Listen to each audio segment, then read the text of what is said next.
Perkenalkan, saya Yanuria Seran dengan NIM 2422411254 kelas F Prodi 3 SD semester 2. Di sini saya akan menjelaskan tugas kemampuan berbahasa Indonesia dengan tema menyimak cerpen. Seperti yang diketahui, cerpen merupakan suatu karya sastra dalam bentuk tulisan yang mengisahkan tentang sebuah cerita fiksi lalu dikemas secara pendek, jelas, dan ringkas. Cerpen biasanya hanya mengisahkan cerita pendek tentang permasalahan yang dialami satu tokoh saja. Cerpen merupakan singkatan dari cerita pendek. Saat membaca cerpen, biasanya sangat cepat selesai. Selain itu, isi pada cerpen juga sangat mudah dipahami karena ceritanya yang relatif pendek. Oleh karena itu, banyak orang yang suka dengan cerita yang singkat dan tidak rumit seperti pada cerpen. Ciri-ciri cerpen terdiri dari 6 bagian. Yang pertama, ceritanya fiktif. Cerpen merupakan cerita fiktif atau tidak nyata yang dibuat berdasarkan imajinasi penulisnya.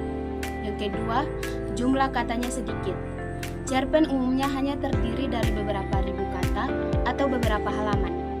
Jumlah kata cerpen biasanya tidak lebih dari 10.000 kata. 3. Keterbatasan tokoh atau karakter. Karena panjangnya yang terbatas, cerpen tidak memiliki banyak tokoh atau karakter. Biasanya, cerpen terdiri dari karakter utama dan 1 atau 2 karakter pendukung saja. 4.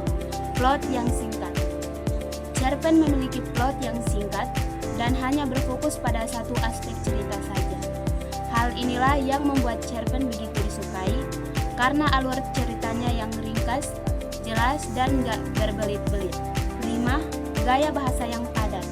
Cerpen ditulis menggunakan gaya bahasa yang padat dan menggunakan kalimat efektif. Ini dilakukan untuk meminimalisir penggunaan jumlah kata agar tidak terlalu bertele-tele. 6. Punya kesan mendalam. Meskipun singkat, cerpen seringkali meninggalkan kesan yang mendalam kepada pembaca. Alasannya, karena cerpen punya gaya penulisan yang kuat, karakter yang menarik, dan tidak terlalu banyak konflik.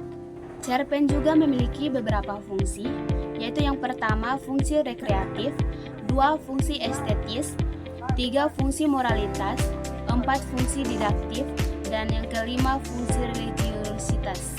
Yang pertama yaitu fungsi rekreatif. Cerpen berfungsi untuk memberikan rasa senang, gembira, dan menghibur bagi seluruh pembacanya. Yang kedua yaitu fungsi estetis. Cerpen memiliki fungsi untuk memberikan keindahan bagi pembaca karya sastra. Yang ketiga, fungsi moralitas. Cerpen dapat memberikan nilai-nilai moral kepada pembaca sehingga mendapat pengetahuan tentang hal-hal yang baik dan hal-hal yang buruk. 4. Fungsi didaktif.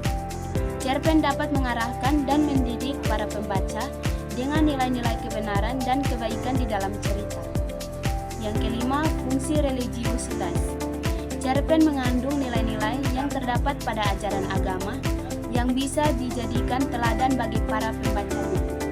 Selain kelima fungsi tersebut, cerpen juga memiliki fungsi-fungsi lain tergantung dari maksud dan tujuan pengarang ketika menulis cerpen tersebut. Nah, ada juga unsur-unsur cerpen. Itu yang pertama, unsur intrinsik cerpen, dan yang kedua, unsur ekstrinsik cerpen. Unsur intrinsik cerpen adalah unsur yang membangun cerita dari dalam. Terdapat 7 unsur intrinsik cerpen, yaitu yang pertama tema, tokoh dan penokohan, latar, alur, sudut pandang, amanat, dan gaya bahasa. Yang kedua yaitu unsur ekstrinsik cerpen. Unsur ekstrinsik cerpen adalah unsur yang membentuk cerita dari luar. Terdapat 3 unsur ekstrinsik, yaitu latar belakang masyarakat, latar belakang pengarang, dan nilai-nilai yang terkandung dalam cerpen. Struktur cerpen terdiri dari 6 bagian. Yang pertama, abstrak, yang kedua, orientasi, yang ketiga, rangkaian peristiwa, yang keempat, komplikasi, yang kelima, resolusi, dan yang terakhir, kode. Struktur cerpen yang pertama yaitu abstrak. Abstrak merupakan bagian cerpen yang menggambarkan keseluruhan isi cerita. Yang kedua, orientasi. Orientasi cerpen berisi penentuan peristiwa menciptakan gambaran visual dari latar, atmosfer, dan waktu dari cerita. Di bagian ini, kamu juga akan menentukan pengenalan para tokoh, menata adegan, dan hubungan antar tokoh. 3. Rangkaian peristiwa. Pada bagian ini, kisah akan berlanjut melalui serangkaian peristiwa satu ke peristiwa lainnya yang tidak terduga. 4. Komplikasi. Cerita akan bergerak menuju konflik atau puncak masalah, pertentangan, atau kesulitan-kesulitan bagi para tokohnya yang memengaruhi latar waktu dan karakter. 5. Resolusi. Pada bagian ini, akan menceritakan solusi dari masalah atau tantangan yang akan dicapai. Kamu juga akan mengetahui bagian cara pengarang mengakhiri cerita. Yang terakhir yaitu koda. Koda merupakan komentar akhir terhadap keseluruhan isi cerita. Bagian ini juga bisa disebut simpulan cerpen. Berikut yaitu jenis-jenis cerpen. Ada beberapa jenis cerpen, yaitu yang pertama, cerpen kilat atau cerita mini. Yang kedua, cerpen drabel. Yang ketiga, cerpen anekdot. Yang keempat, cerpen fabel. Yang kelima, cerpen panjang. Yang pertama yaitu cerpen kilat atau cerita mini. Sesuai namanya, cerpen kilat atau cerpen yang isinya sangat pendek, yaitu hanya terdiri antara 300 sampai 760 kata saja. Meskipun begitu, sebenarnya tidak ada batasan pasti dalam jumlah kata tulisannya. Dinamai cerpen kilat lebih karena waktu penulisannya yang terasa singkat dan tidak memakan waktu yang lama. 2. Cerpen drabel. Cerpen drabel adalah jenis cerpen yang super singkat, lebih singkat dari cerpen kilat, yaitu hanya terdiri dari 100 kata saja. Penulisan cerpen drabel bisa dibilang cukup sulit. 3. Yaitu cerpen anekdot. Cerpen anekdot adalah cerpen yang isinya berupa cerita komedi, lucu, dan menggelikan. Tidak ada batasan kata untuk jenis cerpen ini, namun umumnya cerpen anekdot hanya terdiri dari 1 sampai 3 paragraf saja. 4. Yaitu cerpen fabel. Kamu pasti tahu bahwa cerita fabel akan menggunakan hewan sebagai tokohnya. Hal ini berlaku juga untuk cerpen fabel. Hewan-hewan yang dijadikan tokoh dalam cerpen fabel bisa berupa hewan umum yang kita ketahui maupun hewan mitologi seperti Pegasus atau Centaur. Yang kelima yaitu cerpen panjang. Cerpen panjang adalah cerpen yang terdiri dari 5.000 sampai 10.000 kata. Jenis cerpen ini biasanya akan menyampaikan plot cerita yang lebih panjang dengan jalur yang santai. Berikut yaitu kaidah kebahasaan cerpen.